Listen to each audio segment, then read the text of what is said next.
Hello tout le monde, je suis très heureuse de vous retrouver sur ma chaîne Sonia Cooking pour un petit gâteau, donc on va dire un cake, un gâteau yaourt, voilà, de notre enfance, comme à l'ancienne. Donc pour cela j'aurai besoin de 3 œufs, une levure chimique, du sucre vanillé, de la farine et du sucre. Et bien évidemment un yaourt nature, un verre d'huile.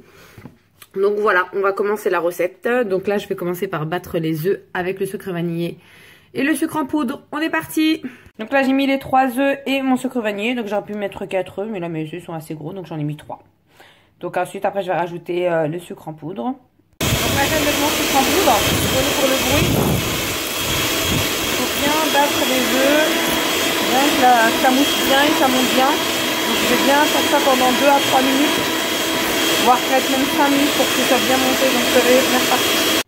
Comme vous pouvez le voir, ça a doublé de volume, hein, vous voyez.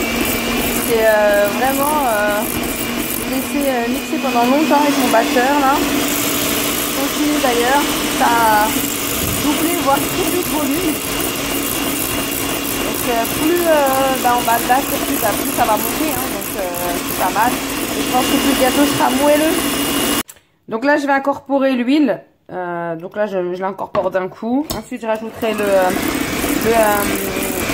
yaourt nature et je me servirai justement du yaourt vide pour doser mes 3 pots de yaourt de farine. Donc c'est la farine que j'ai pris à plus de 100 €,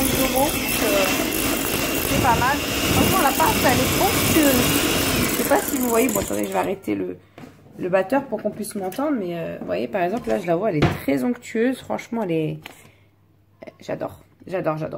Donc on verra le résultat quand je vais goûter le gâteau si c'est aussi bon, mais là franchement c'est pas mal du tout. Donc je pose ça délicatement ici et on est reparti. Donc là j'ai rajouté mon yaourt nature. Donc là j'ai vidé mon yaourt nature, donc c'est un petit pot classique. Voilà. Donc là je vais mettre aussi après, je vais battre un petit peu et ensuite je vais rajouter mes trois pots de farine. Donc pour information, je les incorpore un à un, petit à petit. Donc là je viens de vider un pot. Donc je vais battre un petit peu et ensuite délicatement, pas trop fort non plus au début. Et ensuite je vais rajouter les 2 autres un à un. Et après je rajouterai ma levure chimique et ce sera fini. Je peux même la rajouter de suite, ma petite levure chimique. Et voilà, tout doucement, je l'incorpore délicatement. Et après je remets à vitesse plus rapide. Voilà. Alors je rajoute mon dernier pot et ma levure et c'est parti. Voilà, mon moule est prêt. Il me reste plus qu'à vider ma préparation. Donc là il est à 180 degrés et là j'ai mis mon gâteau, voilà, au four. La confiture d'abricot avec de la fleur d'oranger dans une casserole que j'ai fait un petit peu revenir. Là je vais l'arrêter.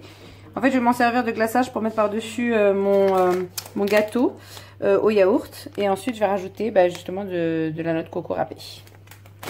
A tout de suite. Et voilà la sortie du four. Donc il a bien gonflé. Et donc du coup il ne me reste plus qu'à le démouler, attendre qu'il refroidisse un petit peu. Donc voici le résultat final une fois démoulu, hein, donc c'est un petit peu, ça peut faire comme ça. Donc là je vais mettre tout autour ma confiture d'abricot, que je vais bien étaler, donc délicatement. Donc voilà, j'ai bien étalé la confiture d'abricot. Et là je mets délicatement un petit peu partout de coco râpé. De noix de coco râpée exactement. Franchement j'avais vraiment envie de faire ce gâteau parce que c'est vraiment un gâteau yaourt qui me rappelle mon enfance. Voilà, je fais souvent des gâteaux ou autre, mais celui-là c'est vraiment plus pour faire découvrir à mes enfants parce que là c'est l'heure du goûter. Vite fait bien fait, en espace de même pas 30 minutes, c'est réglé. Oui mon cœur, tu vas pouvoir y goûter. Il est tout moelleux, il limite presque, j'ai l'impression de couper un nuage. Donc voilà pour le petit gâteau.